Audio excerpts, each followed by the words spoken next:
Welcome to Wild Turkey Science, a podcast made possible by Turkeys for Tomorrow. I'm Dr. Marcus Lashley, Professor of Wildlife Ecology at the University of Florida. And I'm Dr. Will Gulsby, Professor of Wildlife Ecology and Management at Auburn University. We're both lifelong hunters and devoted scientists who are passionate about hunting, managing, and researching wild turkeys. In this podcast, we'll explore turkey research, speak to the experts in the field, and address the difficult questions related to wild turkey ecology and management. Our goal is to serve as your connection to wild turkey science.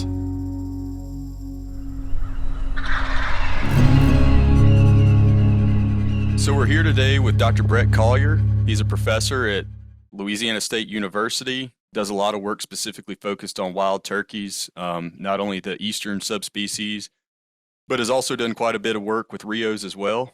Bret, thanks for coming on today. Glad to be here today. Yeah, really happy to have you. And so, the reason we wanted to have you on, Bret, as we were talking about just a moment ago, is that there's been a lot of discussion recently about density dependence in turkeys. And we've had some other guests that we've talked to that have noted that at a statewide scale, or even if you look at a region-wide scale, there are these patterns that emerge where it looks like, during early restocking or shortly thereafter, these populations experienced a period of rapid growth. And then, they're now, a lot of them at least, are stabilizing or decreasing to an extent. Looks like somewhat of a typical density-dependent relationship. And I know you were also a co-author on a paper several years ago with Mike Chamberlain and Mike Byrne that talked a little bit about that topic. Yes. So thinking back to kind of historic restoration, we went from a situation where there weren't turkeys on the landscape. They just weren't there. And in any species where you get an opportunity to reintroduce it, you tend to see rapid growth. I mean that's generally the assumption under density dependence is that resources are a limiting factor, and if the organism hasn't been there previously and then you put it there, we generally across most wildlife species tend to see a rapid increase in population size. Turkey reintroductions showed that. But turkey reintroduction, and over time, the general pattern, and I want to separate pattern from process in this discussion. The general pattern we have seen is we put turkeys on the landscape in the 70s and the 80s and the early 90s. Populations grew really, really fast, and then we saw the population numbers or the indexes for various population sizes or population parameters kind of turn over in the early 2000s. And now, as probably most of the people listening, we've seen these kind of ongoing regional declines for wild turkeys. And there's been a lot of discussion about density dependence and how it impacts or could impact turkeys. So in 2015, I guess we probably started writing it in about 2013. Mike Byrne, who was working with Mike Chamberlain and myself, kind of looked at a bunch of data sources that were available and on wild turkey population size, estimates of recruitment, poult per hen indices, count data from the breeding bird survey. And most of these patterns that we saw mimicked generally what you would think with a population that is showing some sort of a density response. And our original hypothesis at the time was that potentially there is some sort of density dependent feedback that is occurring in wild turkeys that would cause them to act like any other species, deer or whatever we would think would act, right? They can eat themselves out of house and home, so to speak. We do think about the old, the old history of density dependence, everything from researching aphids in, little, in situ experiments where they see how many they can have until to the kaibab deer herd, right? And to Leopold talking about the the green fire in the wolf's eyes, right? I mean, that's a story about density dependence. And the George Reserve in Michigan. The George Reserve in Michigan. Actually, not but 20 miles north of where I'm sitting right now. Oh, that's cool. Yeah. We hike up there. And we wrote this paper, and at the time, and both the mics will tell you, I had some reservations about density dependence and its potential impact on turkeys. And some of that, I think, for me, came from the fact that predominantly my experience was at that point working with Rios. I mean, I'd been in Texas for over a decade, and Rios are a environmentally driven species. They're boom bust. We've shown that very clearly, that if you get rain, Rio Grande turkey poults spring out of the ground. They don't even need nests; they just show up, right? And weather happens regardless of density, so that's a density independent factor. Very density, yes, absolutely. Density independent, and you have these big pulses of Rios, and then they kind of trend out over time. And I got to thinking about, and many of us have had this discussion, and I'm probably an outlier, to be honest with you, in the wild turkey field, and probably in wildlife in general, in that I don't think that density dependence operates on wild turkeys how it operates on most other species, like deer being, some sort of big cervid being the general example. And my thought process on this has kind of matured over time, because I'm willing to say when I'm wrong. And I mean, I've done a lot of research with VHF tags on turkeys that now with GPS, we figured out kind of what I was saying was wrong in the past, and I'm okay with being wrong. And so, wisdom grows. And I'm not sure that the patterns that we see in wild turkey population trajectories are a density response. And the reason behind that is that population growth trajectories were in absence of harvest. And we whenever birds were put on the landscape, harvest was restricted significantly. And then as the populations grew, harvest started to become a larger and larger part of the mortality process for males, at least over time. And I'm going to leave females and fall harvest kind of out of the equation. And then all of a sudden, not at the same time, because we had a density effect, we'd expect to see it at the same time. There's one turkey population in the United States, right? There's not a population in Louisiana and a population in Arkansas and a population in Missouri. They don't understand state lines. So all of a sudden we started to see these turnovers occur, but they were occurring at different times.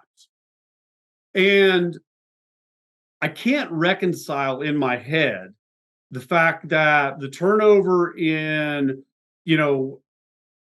Arkansas occurred at a different time than the turnover in Alabama, than the turnover in Tennessee, until you go back and start looking about when individuals were restocked, right?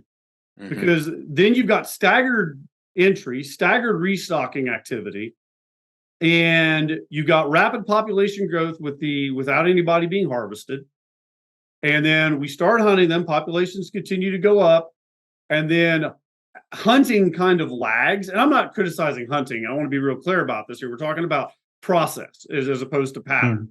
Hunting and those kind of activities lag, and then everything turned over, but hunting still went up. The number of birds shot kept going up, even as the number of turkeys that were theoretically available went down.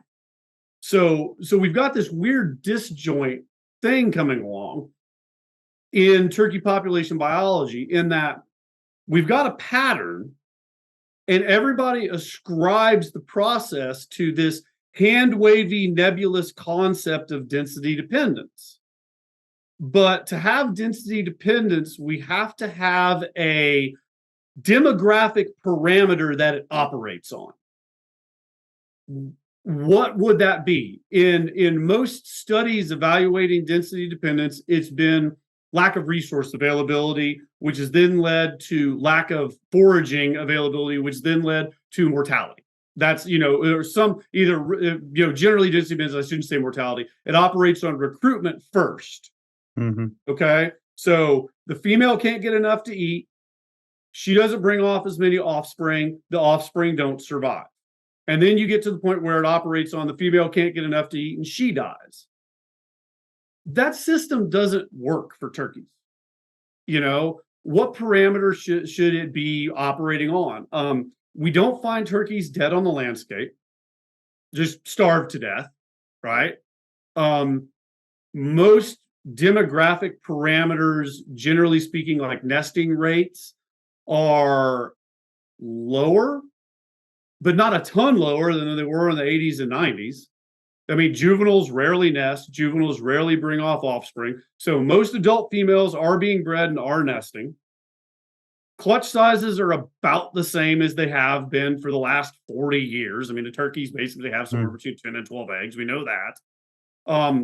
Polled survival seems lower, but I don't know that that's a density response so much as it is a habitat availability response. And maybe that's the back end of this, which we'll get to in a minute. But Brett, go ahead, just please. One question when you're describing, how it's acting on it, with the thing that you guys presented in the burned et al. Paper that you were an author on, that was what you were using the poult data to show, right? That over time, the poults per hen were declining. So are you saying that? Was it, hold on, Marcus, was it the poults per hen or was it the poults or the hens without poults increasing? Hens without poults went up, poults per hen went down in that paper in both of them. And hen survival went up, right? Hen survival went up, right? Okay. Yes, hen survival was one of the things that generally speaking has gone up. So the hypothesis y'all had at that time hinged on there maybe being inadequate availability of nesting habitat. So you still had some hens or brooding, right? Yeah, the hens that were successful, that occupied suitable habitat, were still producing poults, but there were some that were maybe getting pushed out into marginal areas as the population expanded. Is that right? That was roughly it. And Jody Schaap, working at Texas A&M back in the early 2000s, wrote a paper. It was published in one of the proceedings, talking about how these females use space, and saying that these females didn't want to be near each other, and maybe and this goes back to process. This goes back to trying to figure out what's driving the pattern. That maybe these females were spacing out such that they didn't have to be near each other during nesting, because they were defending a resource, was basically the implicit assumption on that, right? So the resource though that density dependence would act on in that case is space. I think that's one. Yes, I think that's one thing that's confusing with a lot of people when I'm hearing them talk. Trying to figure out what to think about density dependence. People latch on to food, and it doesn't necessarily have to be food. So the resource could be space. Absolutely, right? Okay. And like I said, I'm not saying that there's not a process, there's not a parameter that it's acting on. But let's think about this in context. Turkey populations didn't peak yesterday. They peaked 20 years ago. Right? I think generally speaking, everybody would agree in the early 2000s. Yet we're talking about density dependence on the back end of a decline. You can't have density dependence when your population is already past the peak and is on a downward trajectory. You're gonna come back and talk about stochasticity after the peak. We're not in a stable state stochasticity. We're down 1 million birds, I think is the number. Well, right? One thing I was going to ask you about related to that, Brett, but if the theoretical carrying capacity stayed the same, right? Sure. But if we have rapid human expansion into areas and degradation of suitable area for turkeys, could that drive that pattern? Am I frozen? No, you're fine. Okay. No, you bumped your mic. Yeah. Oh, okay. It looked like it froze for a minute.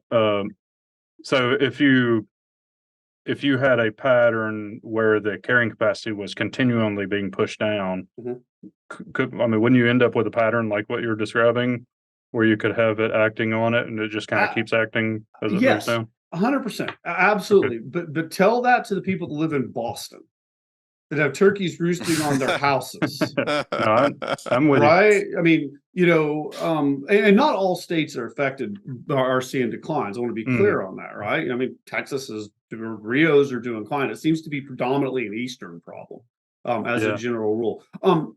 But let me back up. So when we think about density dependence in any wildlife, it's nebulous.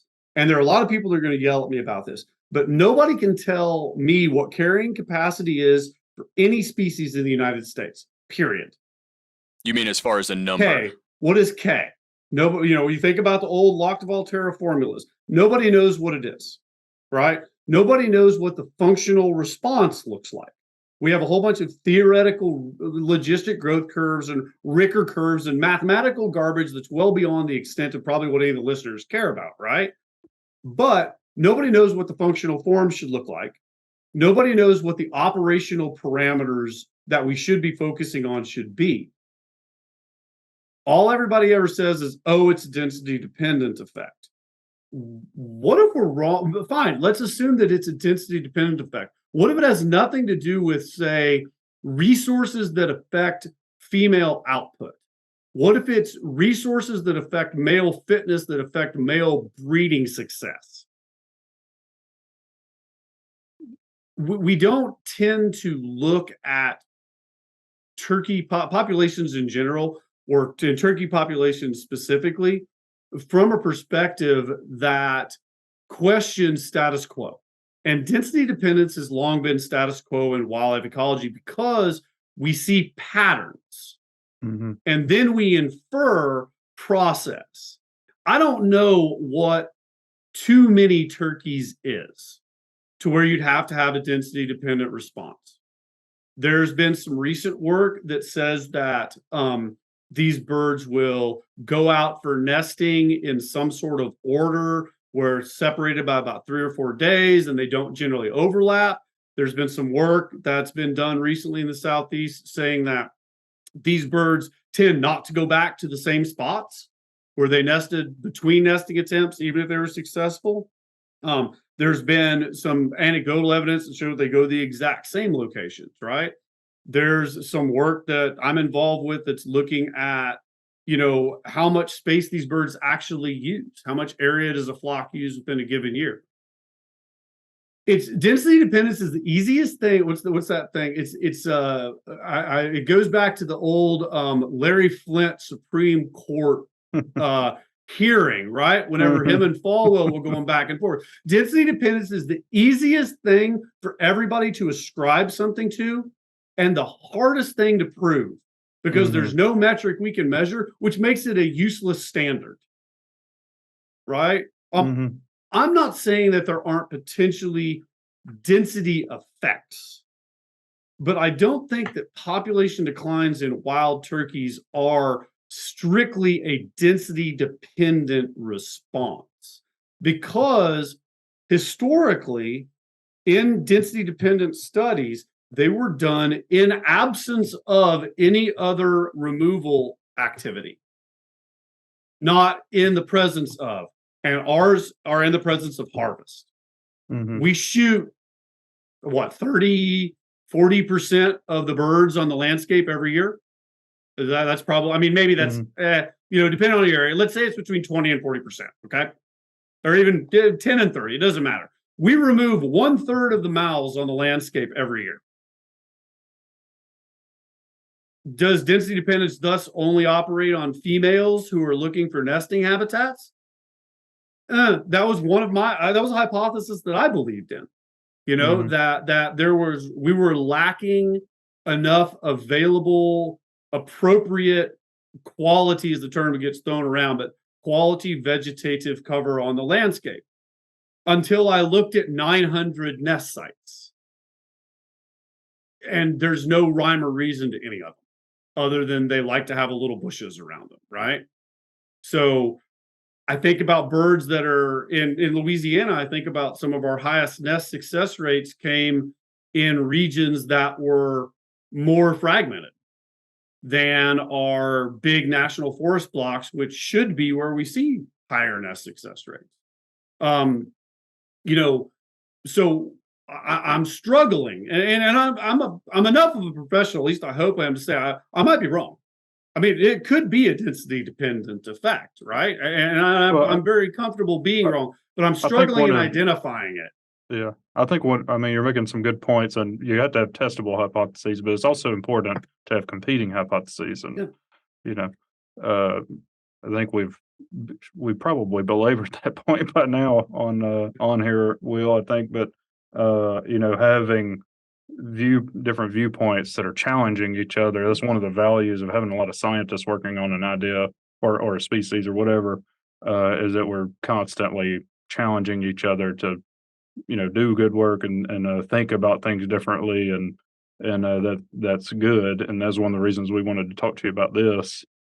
One of the things that's kind of bouncing around in my head when I'm thinking through what you're saying, if we have these patterns that are fairly consistent across states from the restocking efforts and all that, do you have, I guess one of the things that Will and I have struggled to think through is, what is a competing hypothesis for why it would be that consistent? So removal of males. So you're saying like the onset of hunting season frameworks that allow more harvest was consistent in terms of timing? Yeah, generally speaking, they're fairly consistent. And if you look at the hunting season timing and the activity of hunters, and again, this is not a against hunting thing, I mean, even as populations started to decline, hunting continued to increase, right? Mm-hmm. I mean, turkey hunting is one of the premier sports in the United States. I mean, we can all holler about how it's deer hunting, but it's turkey hunting. I mean, it's one of the few things that's still growing. Maybe the response is tied somewhat to males as opposed to females. That's a competing hypothesis, right? We look at where these birds are, like a female takes her brood. Maybe the density impact is space that meets a specific thermal cover gradient and its availability on the landscape, for instance. Potentially there's an angle for nest depredation and scavenging, which are different ecological processes that we've tended to lump biologically in our field, that I'm personally trying very hard to separate right now in our field. But maybe there's some change where we're actually not seeing a density dependent response on the organism, but we're seeing a change in the suite of predation pressures that affects the organism, which is a independent response in my mind, not a dependent response. Because so there are, Marcus, to your point, absolutely, there are a host of potential testable hypotheses that we can look at, and I'm very comfortable being wrong. But the bigger question I have is, what if I'm right? So what if it's not just because, and I guess I don't want to say it's a criticism. My thoughts with regard to the ubiquitous application of density dependence is that it's a catch-all for things we don't know the answer to. And those are the answers we really need to find out, because if it is a density effect, then, for reduction in resources due to reduction in available space is what you had said earlier, right? Fine. If that's it, that's a solvable problem from the turkey conservation perspective. But we have been implementing those actions for a long time, and we're still seeing the same decline. We've been trying to put quality nesting habitat on the ground for a long time. We are, right? But we're still seeing declines. We've been trying to put quality brooding habitat on the landscape for a while. We are, but we're still seeing those declines. All of that was done under we need to create more because there's not enough of it, density dependent paradigm. What if it's not those? What if it's something else? People will throw out things like disease, right? You hear a lot about disease and blood parasites and black flies and all this other kind of stuff, highly pathogenic AI.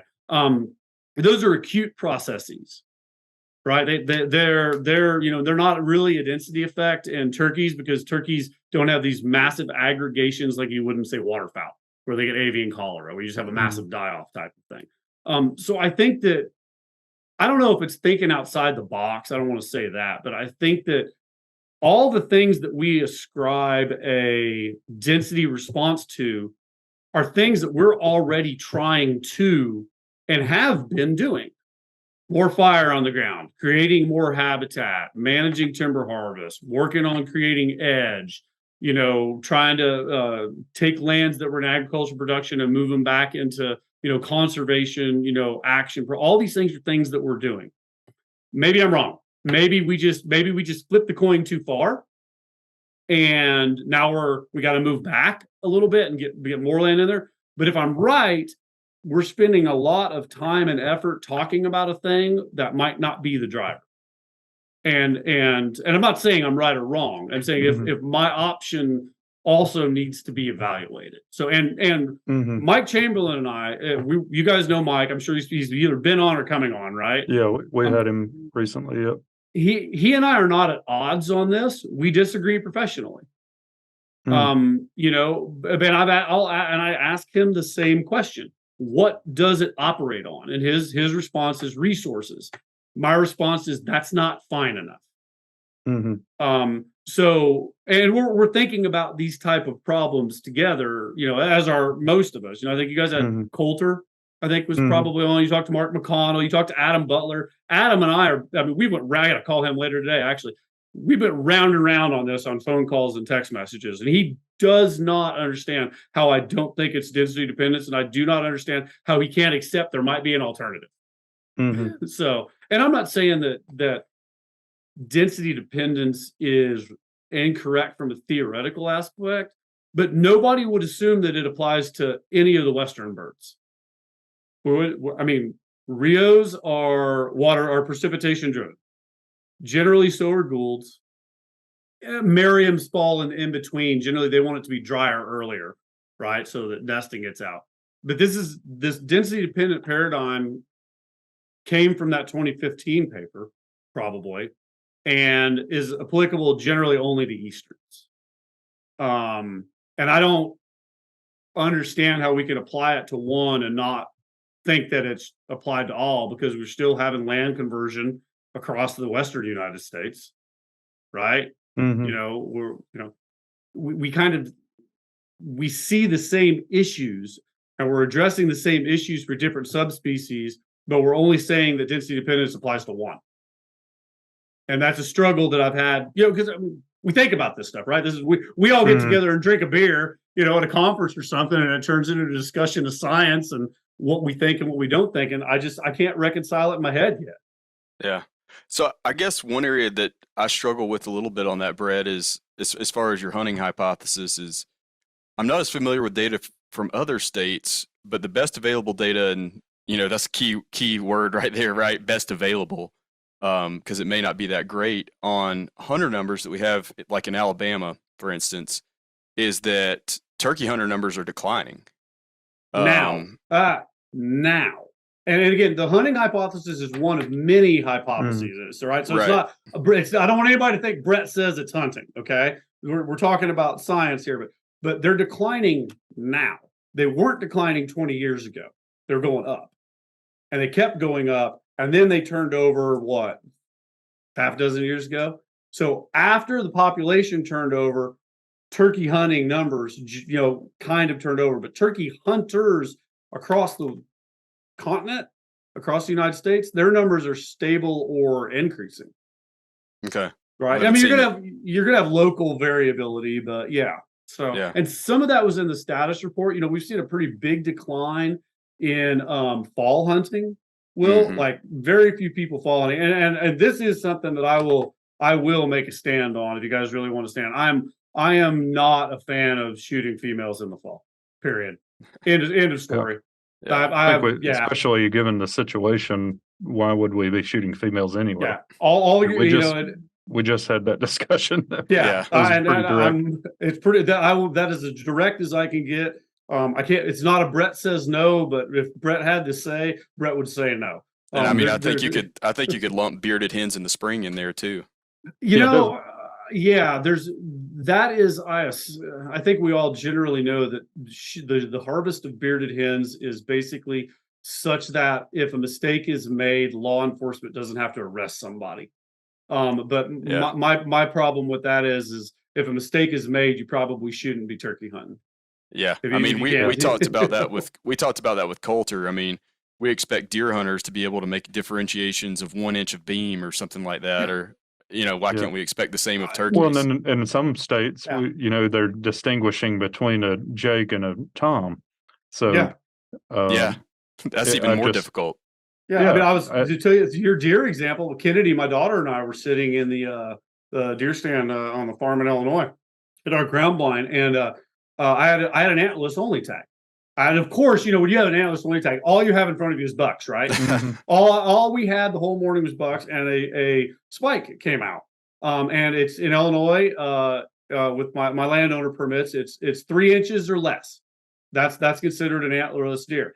He was probably 4.5, 5. And he's like, "Oh no, Daddy, he looks to be about 3 inches." I'm like, "I'm not getting the loppers. I'm not shooting that deer and getting the loppers out." So but we assume that people who hunt deer can make these value judgment decisions, but for some odd reason, we've arbitrarily not decided to apply that same thing to turkeys. And I'll leave it at that.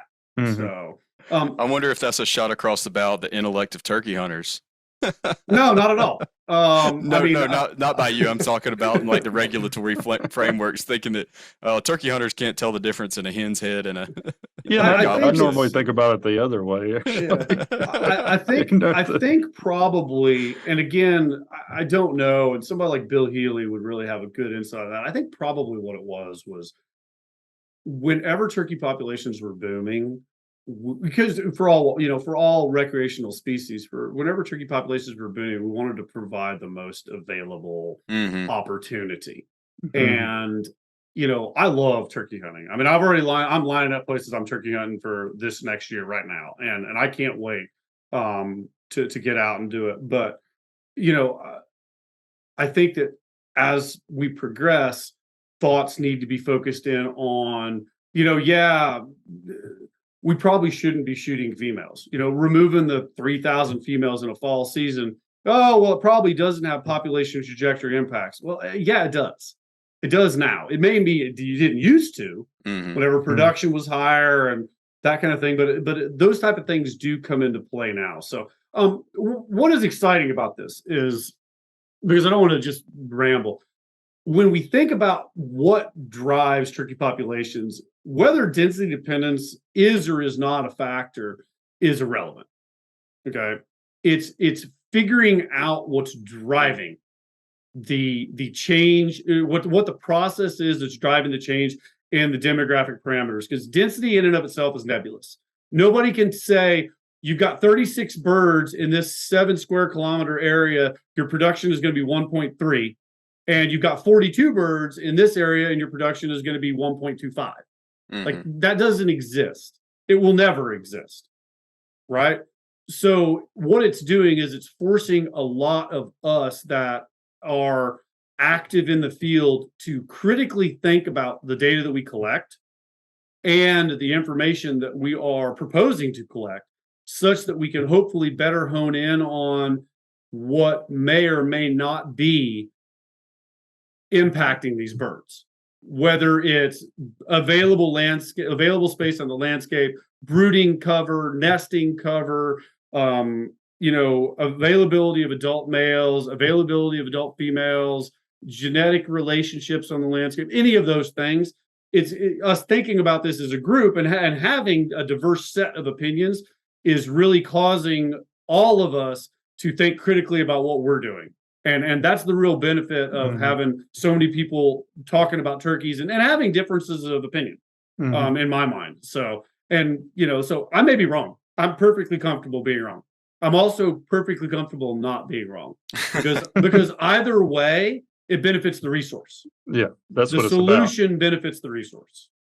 Well, Bret, just to zone in on like just to try to narrow it down so we can have some good discussion about this. When I think about the Texas populations, which you've done a ton of work on and know it inside and out, when you have rainfall, why does it below the why did I think you said the pulse just come out of the ground?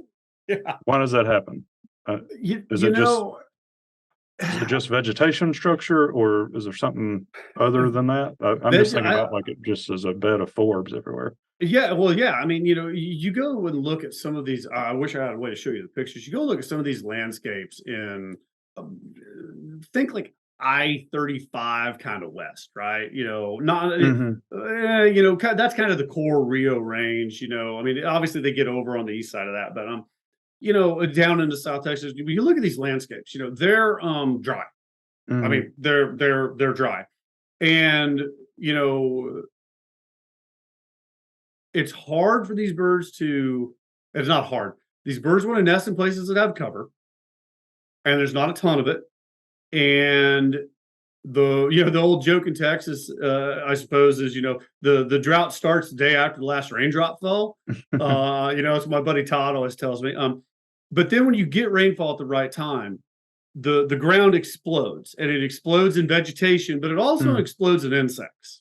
Right. And I think what happens is you get this pulse, right, which is extremely common. You get this reproductive pulse due to the fact that now there's cover everywhere where there wasn't before, and there's food everywhere.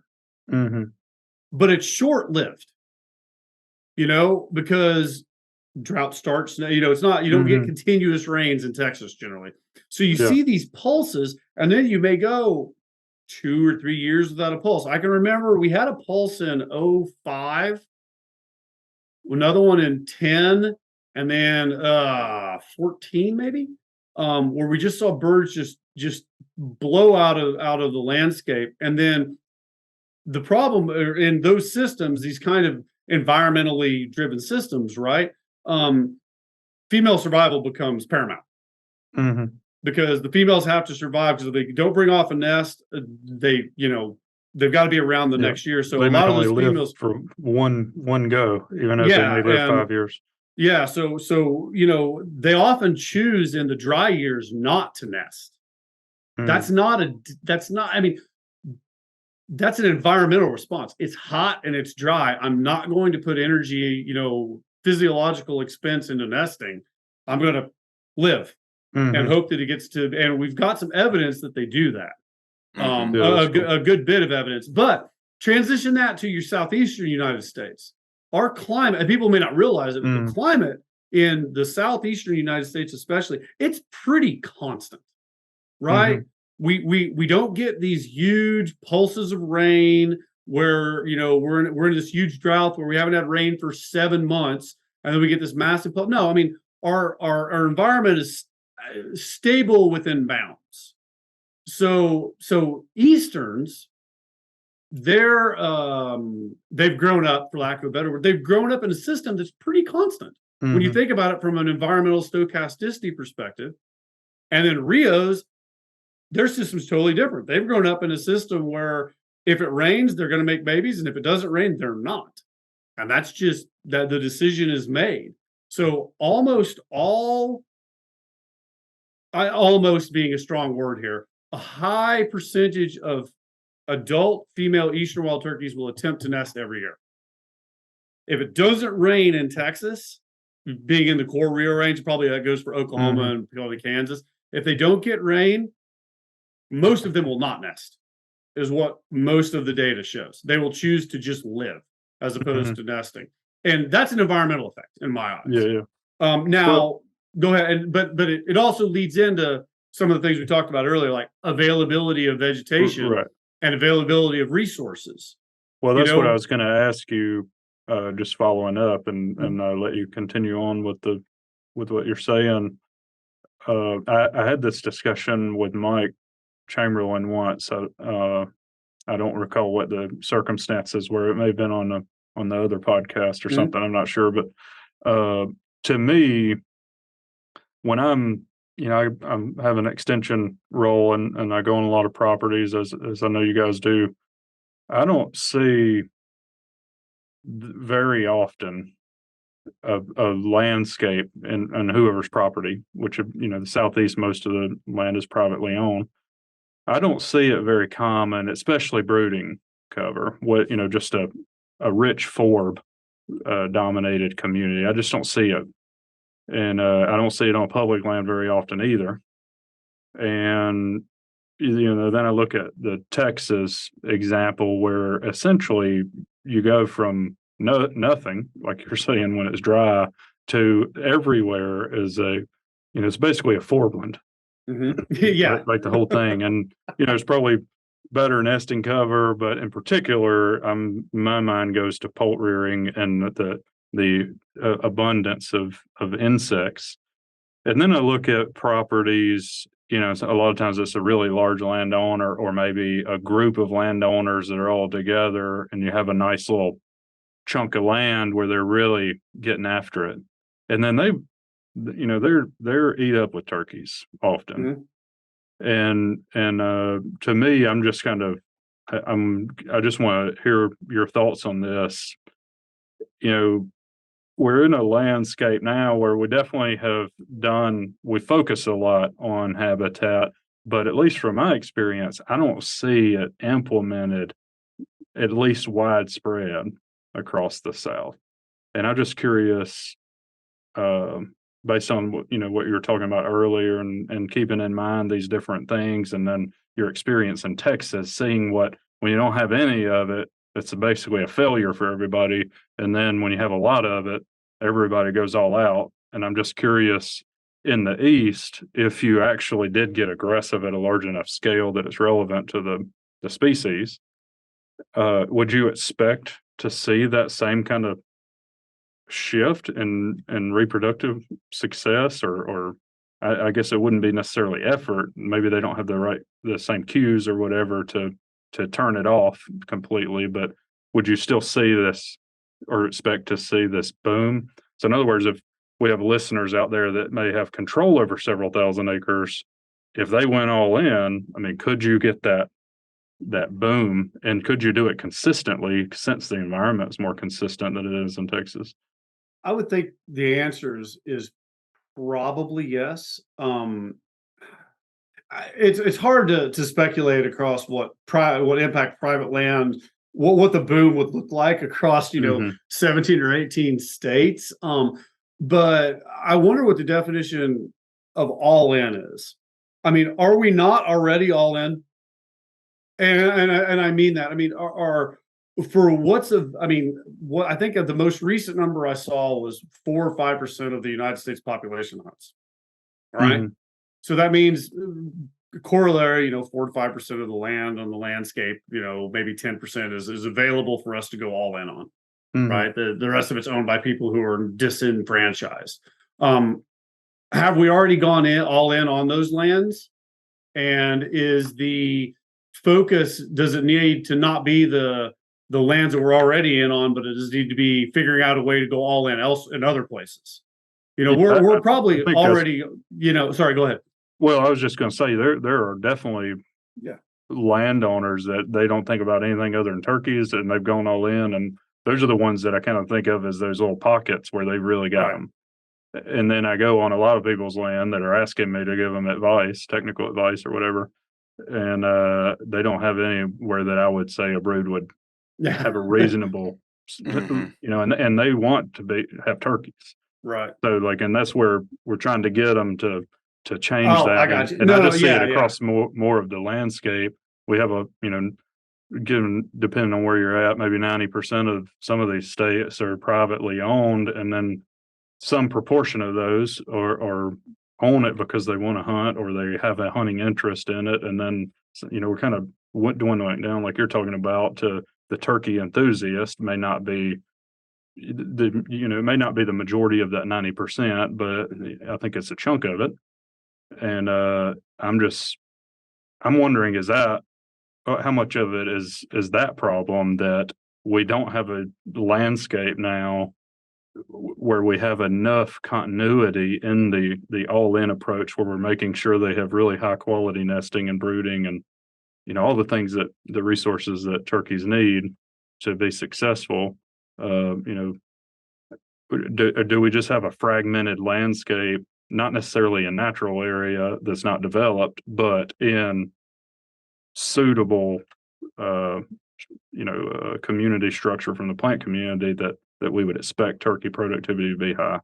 Yeah, I don't disagree with anything you're saying. I mean, we've outside of the initiation of this talk for density dependence, I mean, we've spent careers, all of us have, looking at identifying what vegetation conditions need to be produced, how we can produce it, what methods we can use to produce them, and where are the best places to produce them. And I think that, I mean, if we went all in, whatever that is, right?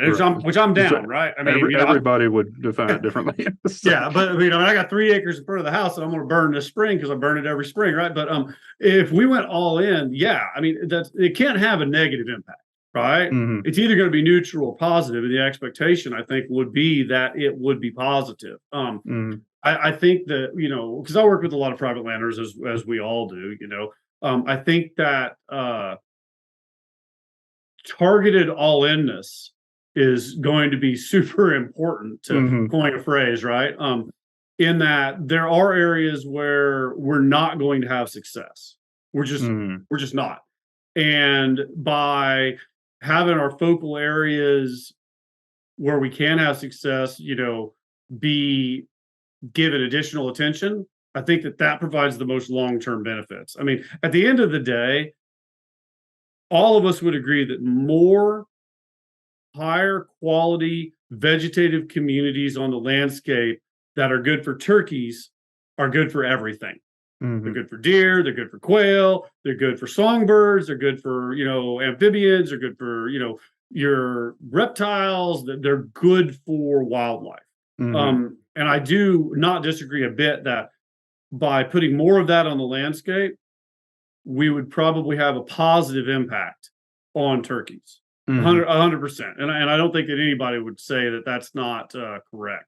Well, it's not, it may not solve the problem, but it would help. It's certainly not going to hurt them. Yeah, absolutely. And, and the more, I mean, the more that we can do with private landowners is that's better in all cases. I don't know. I don't have a good feel for what it would take. I think about the relationships that are currently ongoing between the public, large NGOs, state wildlife agencies. Have people who are putting putting habitat on the ground consistently and regularly. I mean, Marcus, I'll defer to you because this is more of your day to day than mine is, but it would provide, anytime we can provide more quality, good vegetation on the ground, would provide a stronger buffer against whatever impact it is that we're seeing that's impacting wild turkeys. And maybe that is the impact. I don't know. But it would provide more of a buffer in my view. Yeah, definitely. Yeah, I think also what I'm picking up from you, Brett, is your argument would be, if we did that and we kept current harvest rates where they are, that yes, we would probably see greater abundance across the landscape. But if we increased harvest rates commensurate with the increase in K, if you will, relative to this density dependence discussion, sure, that we would probably see the same downward trajectory in populations. Maybe. Yes, maybe. No, and I don't mean to be wishy-washy, right? Because I mean, I think we've kind of gotten the audience ready for wishy-washy because it's really hard. It's really hard to know anything for with any relative certainty. But I'm 100% certain that somebody will not like something I've said today. How about that? No, but I mean, your point though, Will, it's well made. Turkey conservation and management is ridiculously complex. And we tend to, and I've said this in meetings before, we tend to build management around the deer model, right? And in deer, let him go so he can grow, and we need older bucks so that they can breed the females, and that's fine, okay? Except that you're like year and a half bucks are doing, I think, saw some Randy DeYoung's where it's like 50% of the breeding and everything, okay? Awesome, okay? But we tend to try and ascribe those type of models to upland game birds way too much, right? We're dealing with a bird that's the only species, I think, maybe capercaillie, but it's the only species in the United States that we technically hunt during their breeding season. Right? And people say, oh, we hunt deer during the breeding season. Come on, they're brown land rats, okay? Yeah. We're talking about something totally different. We hunt them during the breeding season. We hunt them as early as possible. We hunt them for a long time. Over time, female reproductive effort has stretched out temporally to where it could be almost 5 or 6 months, where we have nests being put on the ground all the way into August in some cases, right? When it should be fairly compacted. We've got a system where we're dealing with the species that we've restored, and now we're trying to figure out what the optimal balance between annual reproduction, annual survival, and annual take is. And that's, I mean, we don't worry about that in most species, right? Quail maybe being the exception. I mean, we don't know how many deer there are in the United States. Nobody thinks about how many deer you've got whenever they set the hunting season. And if they say they do, it's a farce. But we need to start thinking about those type of questions with turkeys, because if we're going to unravel what's actually driving these declines so that we can adjust it, then it increases the complexity of the questions we have to ask, right? We used to just go out and say, oh, look, looks like there's plenty of veg on the ground, and it rained in January, and I also weighed these birds in January, and then I regressed what date they nested by how much they weighed 4 months earlier, and look, there's a relationship. That doesn't cut it anymore for us, right? That's me picking on myself because I wrote that paper.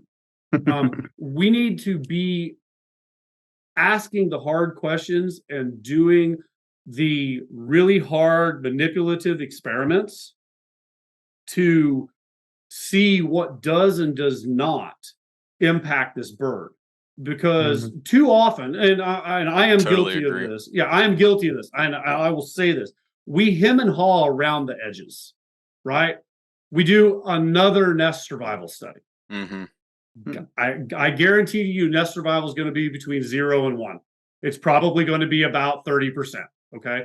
We do another female survival study. We do another brood habitat selection study. All those are great and all those contribute, but they're not hard questions.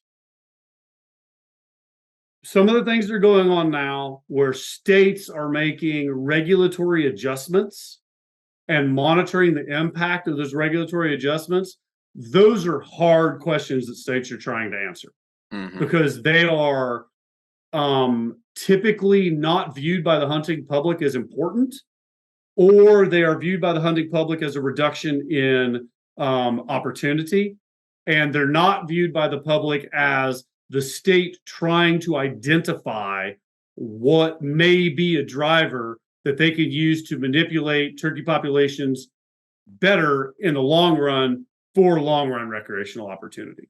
Those are the hard things we need to start doing. We need to start experimenting. We need to start going out and going to areas where we can, and during hunting season, say, for example, removing males and seeing from a mixed flock of males and females, and taking out half the males and seeing how that impacts reproduction. We need to go out and look and see at some of these landscape scale vegetation management actions and really get down to, does doing this really impact populations, not over a 2-year master's project, but over a decadal cycle? Yeah. And the problem with those is they're hard. Yeah. They're hard. They're expensive. We don't have the U.S. Fish and Wildlife Service backing us, right? I mean, there are more. Mike and I laugh about this a lot. There are more endowed chairs in waterfowl biology in the United States than there are professional turkey researchers. And there's a whole bunch of Fish and Wildlife Service people who do nothing all day, every day, but manage waterfowl conservation action in the United States. Mm-hmm. There's less than, I would say, 24 people who study turkeys full time. Yeah. And to clarify for the listeners, that's because waterfowl are a migratory species, so the federal government is invested in pouring money into that resource. Right. We don't have that backing us. For turkeys, it's at the state level, and any coordination occurs between guys like us, us calling each other and being like, hey, how are you going to set your transmitters up this year so we can be sure our data match, so that we can build off of that kind of stuff, right? So we're at a place in wildlife conservation as a whole, right, where we've answered the easy questions. It's now time to start answering the hard questions. Density dependence is a hard question to answer. Predation and scavenging of nest sites, so nest depredation, is a hard question to answer. Creating brooding habitat is not a hard question to answer. It's not.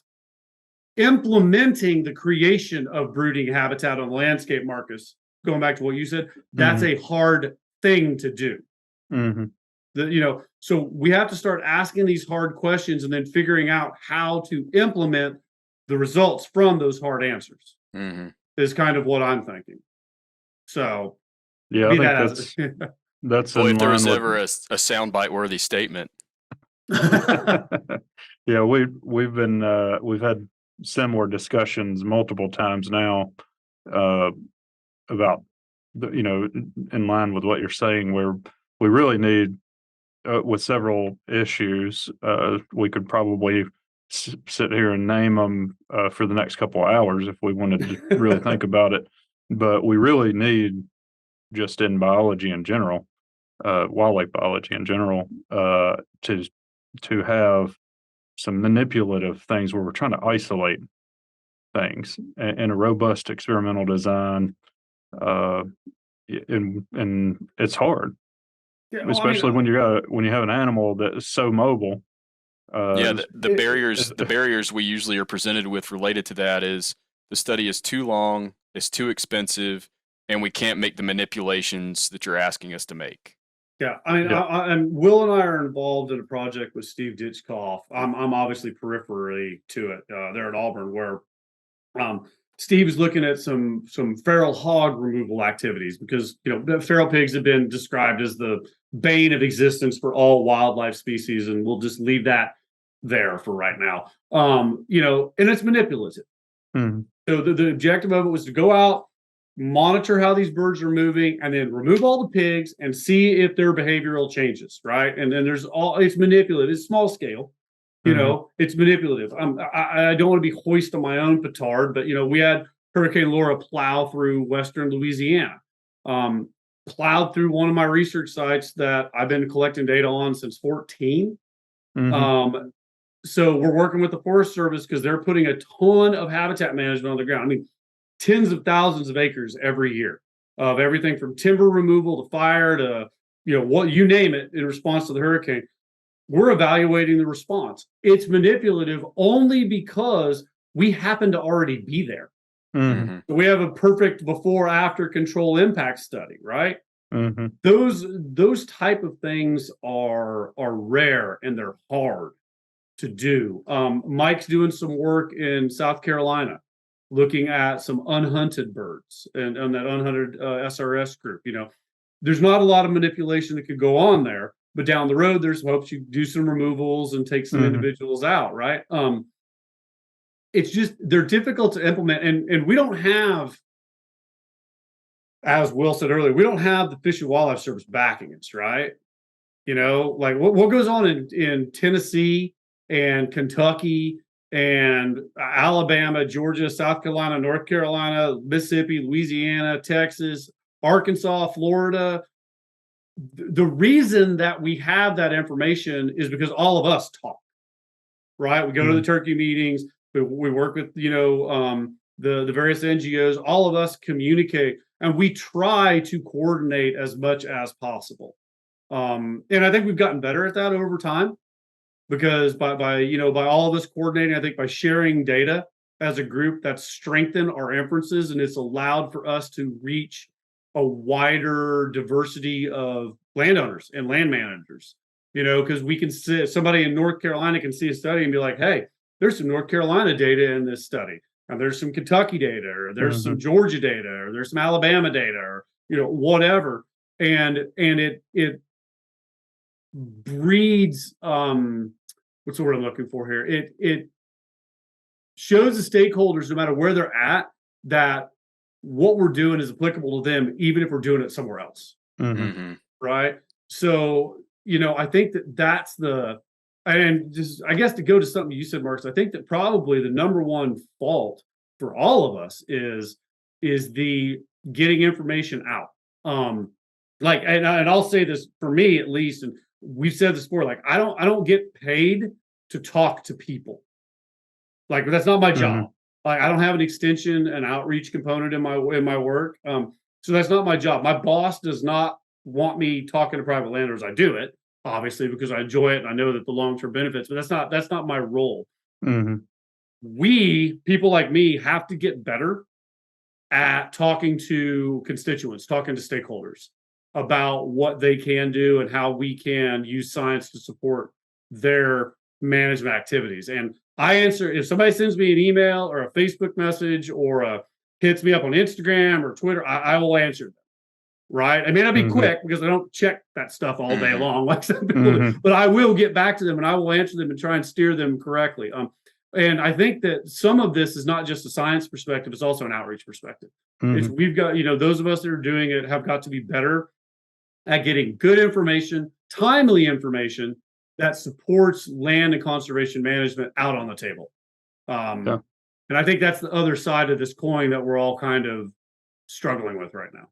Yeah, and I think that's ties right in. I mean, that's what we're doing right now. That's the whole point of why we wanted you to come on here, to try to connect you to whoever's listening to this, and let you voice your thoughts and your experience and everything.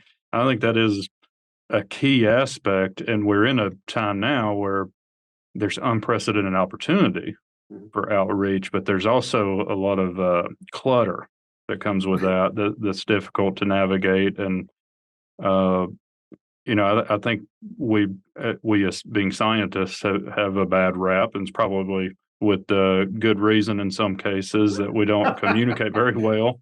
I admittedly do not. Yeah. So, but I think that's one way that we have to get better about if we want to have broad scale effects on the land and the resource. Those people need to know.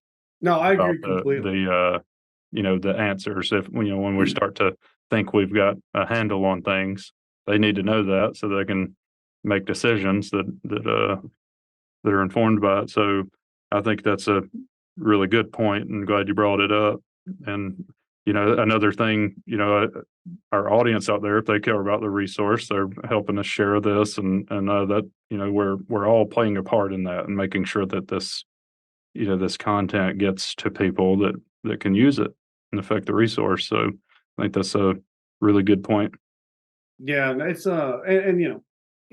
it's easy for us, right? We know each other professionally. We're all friends here. I mean, we've known each other. All of us that do this stuff generally have known each other for a long time. So it would be nice if the same relationships were fostered between landowning managers, and the public, to where Kim from Arkansas and Jeff from Louisiana and Kevin from Georgia could get together and talk about what works and what doesn't work and that kind of stuff amongst themselves. I think that some of the social media stuff might be the way that happens, but I think that having the link of something like this that brings them all into a singular spot is extremely useful. So, and I think working with the various NGOs that are engaged in turkey conservation is important. Working with the universities, various universities that are doing,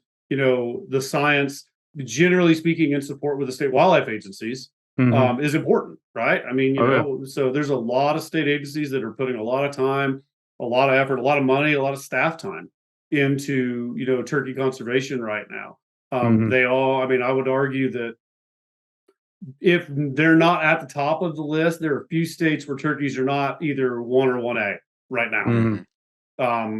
Especially within the Southeast and, a little bit more once you get into kind of the upper Midwest. So there are a lot of people focused on this issue, and, none of us are, working in a tower. We're all working together, trying to get good answers. So. Yeah, and that another thing, for folks that are listening, they know this, but that was one of the inspirations for us to develop this podcast. Is there's a lot of great work going on, and like you said, a lot of the people that are carrying out that work, it's not their job to get it out, but that is my job. So it was kind of an inspiration for doing this, is to give people a place that they could go to figure out, well, what is the current status of what's going on in Louisiana or Texas or, wherever you live, just pick it. There's probably some work going on there. And people don't always know what that is. And for that reason, we've really enjoyed having you on here, and, would love to have you back to talk about, some updates on things you've got going on, to keep people informed from wherever they are, and if they overlap with where you're working, they could get a lot out of that. Yeah, well, and all I'll say is, I mean, obviously I'm at LSU and I work with the Louisiana Department of Wildlife Fisheries, daily, and that's my focal area, obviously. But there are, I would say right now, there are probably more turkey research and conservation management projects going on in the United States than any time in the last, 20 plus years that I've been studying turkeys full time. There's always been research going on where Mike Chamberlain's been. There's always been research going on where I've been.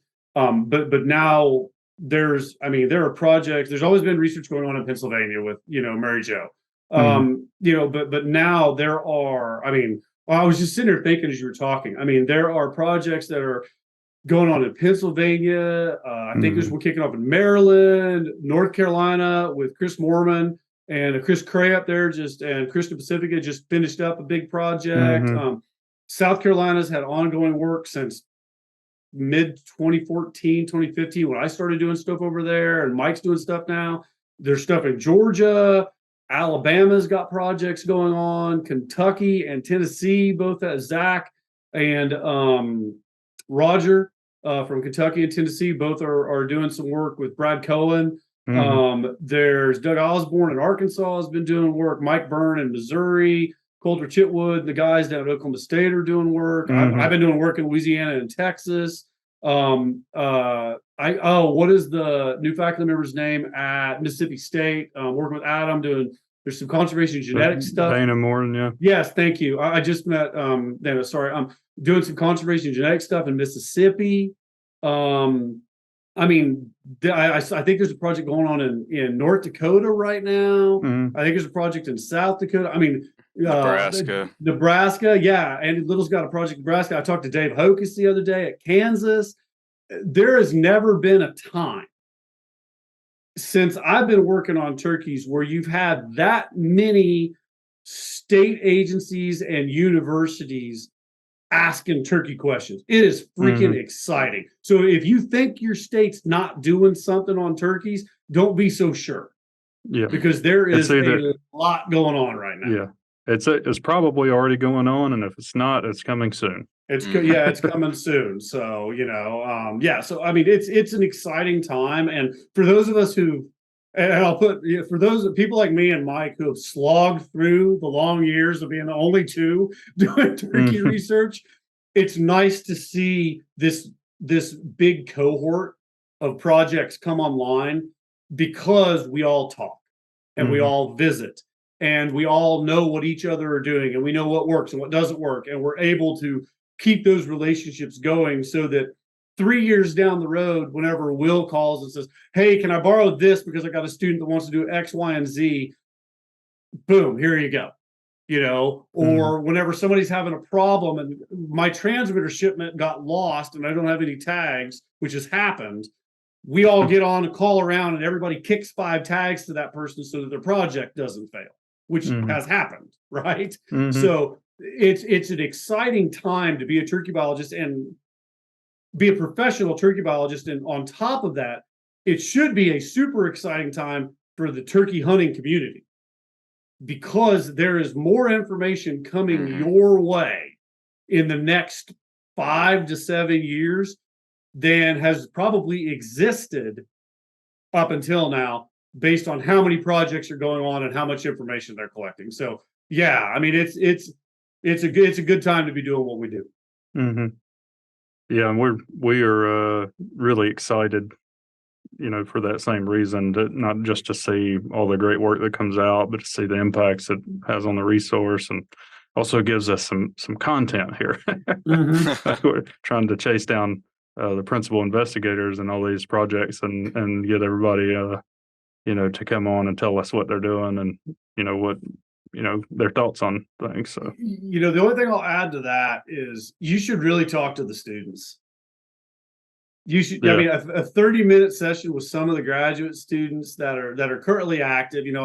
We've got postdocs, but they're boring, right? I mean, they're just sitting around doing data. But you get somebody like Aaron Ulrey, who's a PhD student at Georgia. You got David, who's just finishing up there at North Carolina State, PhD student. Chad here in Louisiana, who's working in Texas, who does his master's with me. He's now doing a PhD in East Texas. You got Will students and Steve Ditchkoff student Travis. You've got Sarah, who's going to be working at a PhD with Bret Collier. I don't know Coulter and them students out there, but they're recruiting now, I think. Yeah, they are. Those, I mean, we talk big picture here. Those are the ones that are out ground pounding in a pair of wearing out a pair of boots every year, and they have a very unique perspective. That, to be honest with you, my 2 or 3 days of field checking in on the students doesn't have anymore, right? I mean, I don't get to go do telemetry and bust through brush and all this stuff. So if you guys get them involved, there'll be some pretty good stories. Make sure if you ever get my student Chad, you ask him about how he started a fire with a rocket, and the fire department got called. So it's an exciting time to be a turkey scientist right now. Yeah, for sure. And I definitely I have done that some on the Fire University podcast, and I really enjoy talking with students and giving them a voice, and they're so knowledgeable and in the weeds, so to speak. So I think that's a great idea, and I appreciate you commenting on that. Oh yeah. Well, we've been taking up your time for quite a while now, so I wanted to give you a chance. Is there any take-home messages or anything that you'd like for people to think about, or anything before we go? Just briefly, forget all the high-level science that we talked about today. What this really comes down to at the end of the day is working with your state agency and trying to put additional quality, good vegetative components on the ground. That's really what we're talking about from all this perspective is, good land management, good harvest management is good turkey management. Yeah. And there's a host of scientists like those of us here, but also, your local state agency is going to have regional and private land biologists that you can reach out to and work with them on, what you can do to improve turkey conservation, on the landscape. And I would highly encourage that everyone who's listening, try and find out who your local person is and reach out and see what you can, how you guys can get engaged and what you can do to help. And we'll keep working on the large scale regional stuff, and you guys can help us out by keep putting habitat on the ground. Yeah, for sure. Absolutely. And for those of you out there, if you don't even know where to start, just send us a message. You can send me one, on social media or email me. I've done that before with our university, and I'll help you find somebody local to you wherever you're at. So, all right, guys, anything else? I think we've gone for a while, so we can go ahead and close this down. Well, I appreciate the opportunity to come on today. Yeah, well, we really appreciate having you. Yeah, thanks for taking the time. Thanks, Bret. Thanks everybody out there for listening. We really appreciate it. Wild Turkey Science is part of the Natural Resources University podcast network and is made possible by Turkeys for Tomorrow, a grassroots organization dedicated to the wild turkey. To learn more about TFT, check out turkeysfortomorrow.org.